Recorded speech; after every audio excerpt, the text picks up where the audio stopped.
Welcome. We're going to talk it over today. Unfortunately, my wonderful co-host, Monica Brinkman, is ill. So, well, the good part of that is I get our guest all to myself. And this is his second visit with us.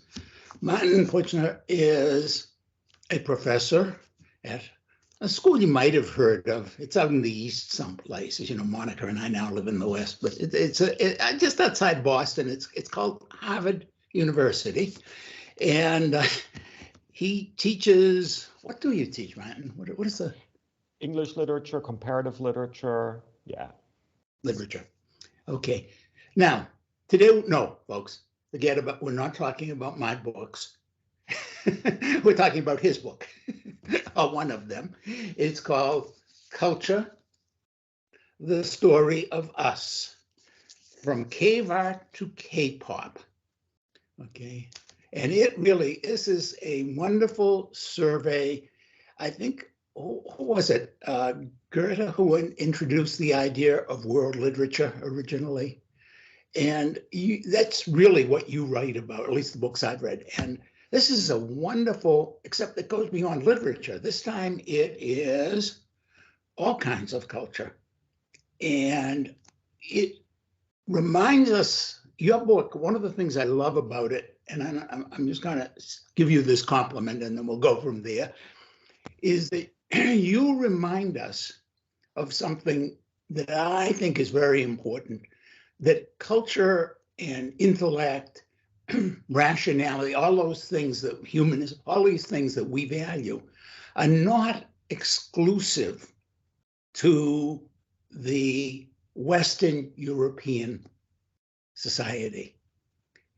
And that's one of the things I really love about reading your work, because you take us to China, you take us to India, you take us to Japan, you take us to Africa, you take us all over the world and make us aware of what human beings are capable of in creating culture. So what is culture?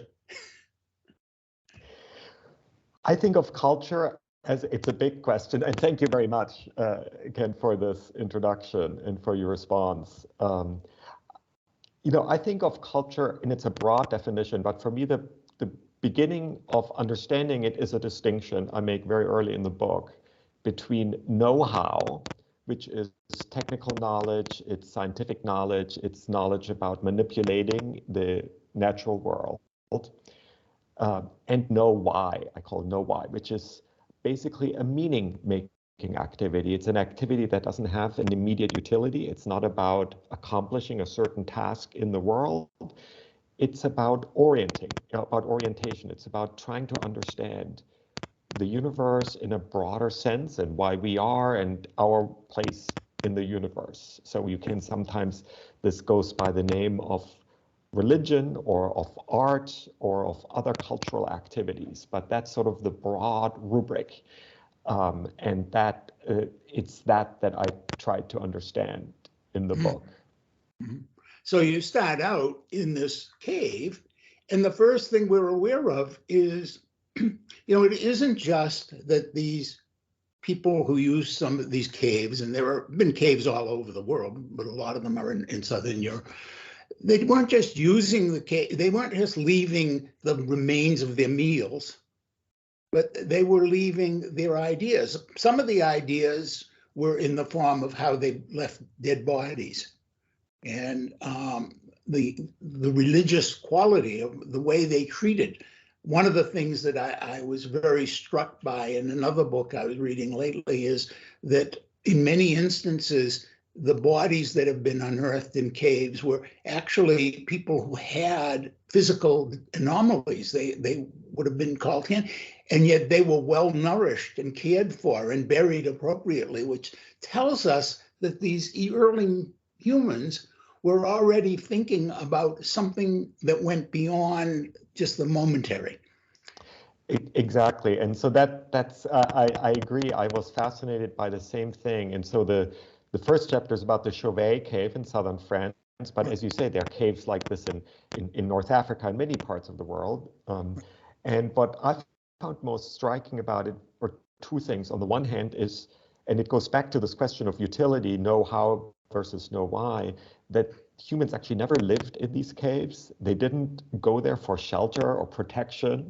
They only went there for this kind of special meaning-making activity that involved decorating these caves with paintings over a period of thousands of years, an incredible longevity of having to pass that knowledge on from one generation to the next and sort of collectively work on that environment and recreating that environment.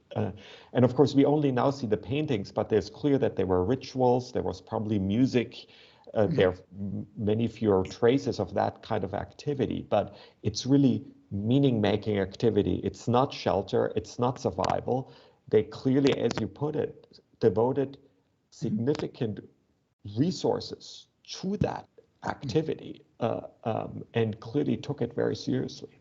Yeah, and one of the things that you bring up in the book, and I thought was very fascinating, is one of the great things is that, for example, that cave was kind of lost for a long time. People were not going in and out of it. And so we can go back into the prehistory and look at that cave and learn from it. But the other side of it is it was isolated, and all of a sudden this wonderful process went. And so there's a part of me, as I'm reading your book, there's a part of me that's sort of wishing that somebody had gone into the cave with their spray can paint and graffiti. And then there's another part of me that is so thankful they didn't. And I was wondering how you feel about that yin and yang of the modern intruding on the past and the protecting the past, but having the process. Yeah, no, I started to think of the cave as almost, and because it closed, as you said, and it was basically sealed, and that's how it survived, almost like a time capsule, that was sent from 30,000 years ago into the present when it was discovered by chance in the late 20th century. And it's kind of, and I started because that seemed so striking to me, I started to look at other time capsules or at other moments when a moment of the past is somehow frozen and sealed off. And that happens sometimes, often actually, I was really surprised by that, by natural catastrophes. So in this case, a landslide closes the opening to the door. But then you can also look at places like Pompeii, the Roman town that was destroyed in some sense, buried under the ash, but thereby also preserved, so that we know more about Pompeii in the year 79 AD when the volcano erupted than about any other part of the Roman Empire, because it became kind of a time capsule. And so I started to look at various of these moments when somehow something gets preserved, and that means preserved, of course, from nature and corrosion and so on and so forth, but above all from us, from humans going in there, spray painting, as you say. And so I cherish these moments when something becomes a time capsule, but of course, then at some point, someone has to open the box. And then, people discover these messages from the past and then react to it and incorporate it into their own world. Isn't it wonderful? We're still discovering. I mean, every week or so, I see on one of my newsfeeds something, especially in the Middle East, of course, whether it's Sudan or Egypt or Israel. Yeah, no, just recently there is a news story about one of the palaces of Ashurbanipal in Nineveh, which is in Mosul. And it's interesting. In the fall, I managed to spend 2 weeks in Iraq. And in some of these ancient sites in Uruk and in Nineveh, where, some of the first writing happened and the first literary works were composed. And I was so struck by these archaeological sites because these were vast cities and only the smallest part has been actually excavated. And part of it is because, in the last 20, 30 years, and no one was able to do excavations in Iraq. And they were just actually, when I was in Nineveh in October, a team had just started for the first time in decades the day before, and already they had discovered, clay inscriptions from like 2,500 years ago, or even older. So I totally agree. There are many time capsules like that still to be discovered. And I hope you're going to write another book or 2 or 3 or 4 in your career, taking us inside some of these, because you do such a great job of bringing them alive. And one of the ones I particularly enjoy, you start with a little statuette of a Queen Nefertiti. And that statuette is one I would imagine anybody who's gone, certainly anybody who's gone to college and taken even the most remote survey course has seen Nefertiti. And that's a great story. Why don't you tell the listeners a little about that statue in that city? And it is such a fantastic statue that was discovered a little over 100 years ago, and it's a color statue, and it's a little smaller than life size of a head, but it's so striking, it's so symmetrical, it's beautiful, it seems so fresh, the color seems so fresh, so beautifully preserved. So I think, as you say, it's one of the most recognizable faces, probably statues from Egypt and from antiquity, probably in general. But what I didn't realize before I really started to learn the story more fully is that breathtakingly beautiful statue is just sort of the tip of the iceberg, so to speak, that Queen Nefertiti was actually an incredible revolutionary. She and her husband, they left the city of Thebes with its temples and burial grounds and palaces, and they started a brand new city, introduced a new god, the Aten god, the sun god, and in a way developed an early form of monotheism almost, or kind of a proto-form of monotheism. They developed new styles of artistic representation. It was an amazing departure from that long history of Egyptian art and religion. And then after they died, their son and subsequent dynasties erased that episode from history. They moved back to Thebes. Tutankhamun, the famous pharaoh, moved back to Thebes. And basically that was too radical an experiment in some sense. And so when people started to excavate that lost city, it's another time capsule, by the way, because the city was abandoned. And so it just was left.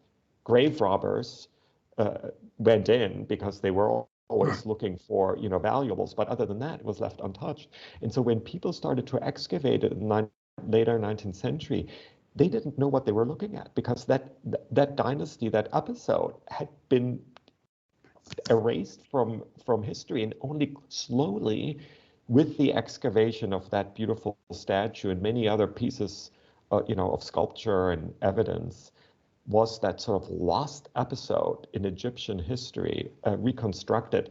So I still think the statue is incredible, and it's striking. It's in Berlin. I've seen it in the flesh, so to speak. But in some sense, the story behind it is even more fascinating.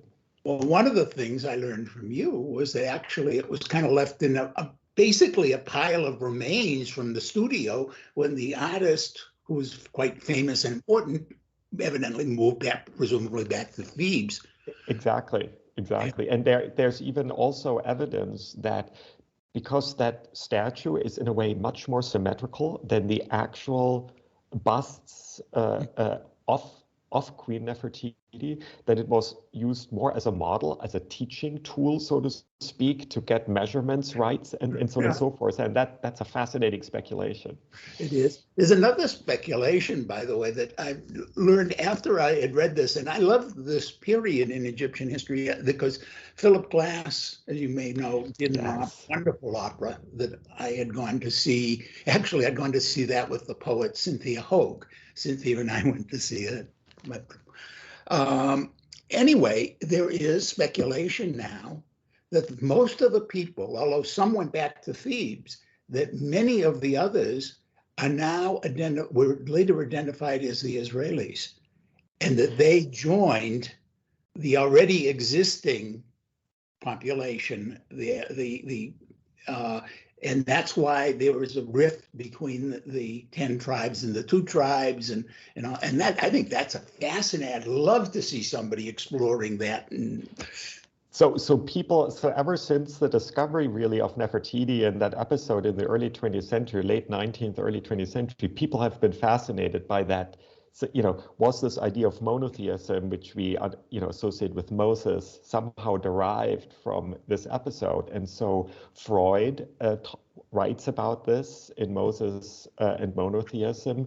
And Thomas Mann, the novelist, wrote a 4-volume novel about Joseph, where he basically puts Joseph at the court of Akhenaten and Nefertiti and sort of tries to make that direct connection, because there is no independent archaeological evidence of the Israelites of that period other than the Hebrew Bible. There is no way to prove this one way or the other, and whether there was an influence, and even whether this all happened at this, we don't have a timeline for Moses, but it's a fascinating speculation, and you're not alone, and it's really intriguing.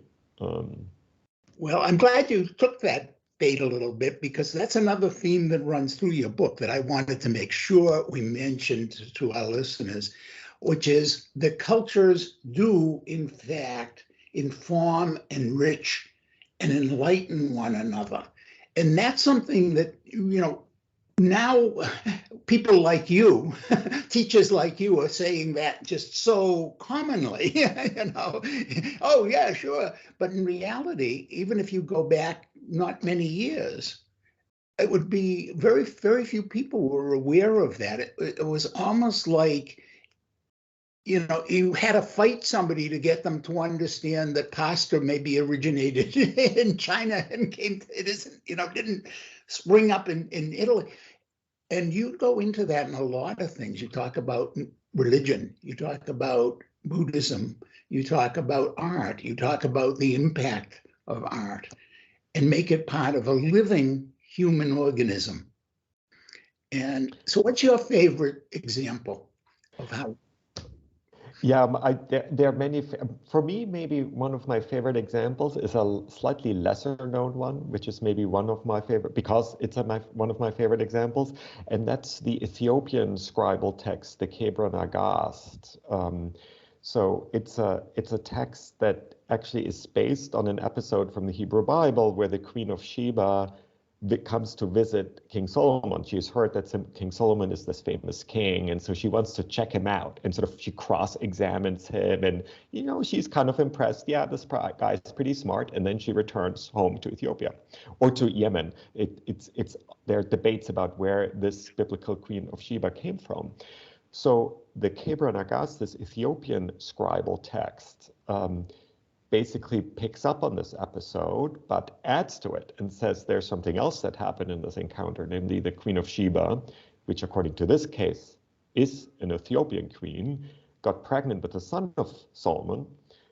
The son grows up in Ethiopia, then she sends him back to Jerusalem. King Solomon accepts him as his firstborn son, even wants him to stay and rule, but the son wants to return home, and so he goes home. And they steal, before they go back, they steal the Ark of the Covenant, the 10 Commandments, and take that to Aksum in Ethiopia. And that sort of becomes then the beginning, or the sort of foundation in some sense, of Ethiopian Christianity. So it's sort of a story of dynastic connection between Ethiopia and King Solomon. And it starts a dynastic story of kings of Ethiopia, but it's connected to this moment of cultural theft or borrowing, however you want to call it. So that's the first episode of cultural borrowing, this really fascinating text that I think should be much better known. Yeah, I love that. And there are, of course, some things about that I want to make sure we're including in this, which is this comes down now that there is still a branch of Judaism in Ethiopia in which that text is part of the story, right? Absolutely.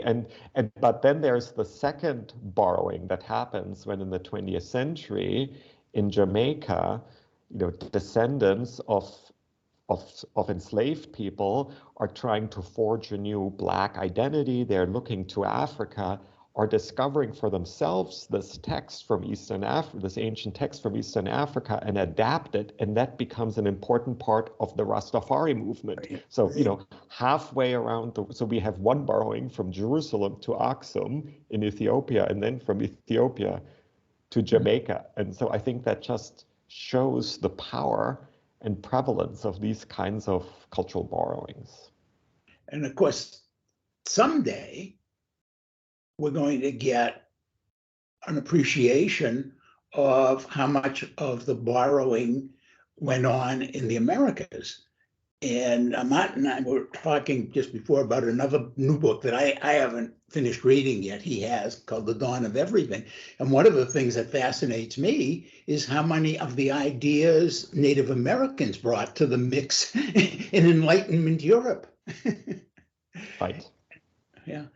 And then we get into art, and I have to say, you have a chapter on art, Japanese art, and you talk about what is probably one of the most famous paintings or drawings ever. And how do you see that changing the world?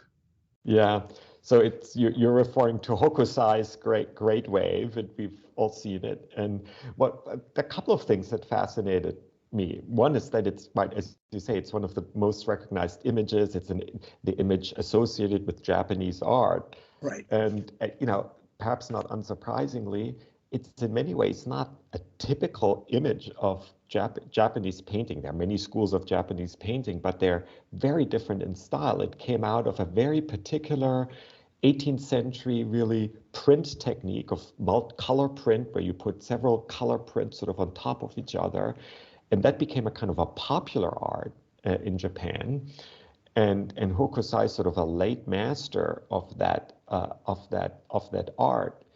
And it just so happened that he produced that shortly before the forced opening of Japan in the middle of the 19th century. And so somehow it just so happened that that image is the one that started to circulate. And of course, it was reproducible because it was print. And so there were all kinds of technological and historical reasons why that particular style of painting sort of took the world by storm, and not some of the great paintings from the great traditions of Japanese art. So that's sort of the story that I tell there. Yeah. The reason I brought that up is today we are seeing another nearby country having a lot of that same pow impact, which is, of course, Korea. K-pop is taking the world the same way that Japanese painting did. Exactly, yeah. And so I ended it with that. I mean, despite the title, which the publisher really wanted K-pop to be in the title, and I can see why. I don't spend.